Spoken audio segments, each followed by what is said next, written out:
ఇప్పటికీ మోపిదేవిలో ఆశ్చర్యం జరుగుతుంది. ప్రధానమూర్తి కింద కలుగులో ఉంటుంది పాము, అందులో ఉంటాడు. వాయువుని వింటూ ఉంటాడు, వేదనాదాన్ని వింటూ ఉంటాడు. మంత్రాలు చదివేటప్పుడు దోషం ఎక్కువ వచ్చిందనుకోండి, స్వరంలో దోషం, కోపం వచ్చేస్తుంది. ఎవరిని ఏం చేయడు, కోపం వచ్చి అలుగుతాడు. అలిగి కలుగులోంచి బయటకు వచ్చేస్తాడు. బయటికి వచ్చేసి ఎదురుకుండా తొట్టు ఉంటుంది, అందులోకి పోయి పడుకుంటాడు. నేను లోపల ఉండనంటాడు. నాదం తప్పు వస్తోంది, స్వరం తప్పు వస్తోంది, నేను విన్నా మంత్రం అంటాడు.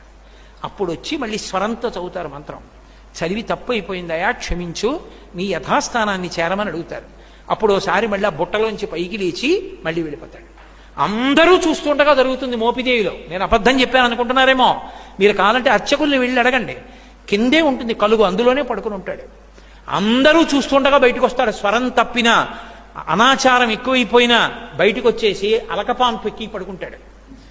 మళ్ళీ వెళ్ళి వేదం స్వరంతో చెప్తే లోపలికి వెళ్ళిపోతాడు. ఆ నాదాన్ని ఇష్టపడతాడు కాబట్టి సర్పరూపంలో పడుకుంటాడు. చిన్న అపరాధం జరిగింది, ఒకసారి బ్రహ్మగారిని నిగ్రహించాడు. ఆ కారణానికి వచ్చి పుట్టలో పడుకుని ధ్యానం చేశాడు. అగస్త్యుల వారు కనిపెట్టారు, అది మోపిదేవి క్షేత్రం, కృష్ణా జిల్లా.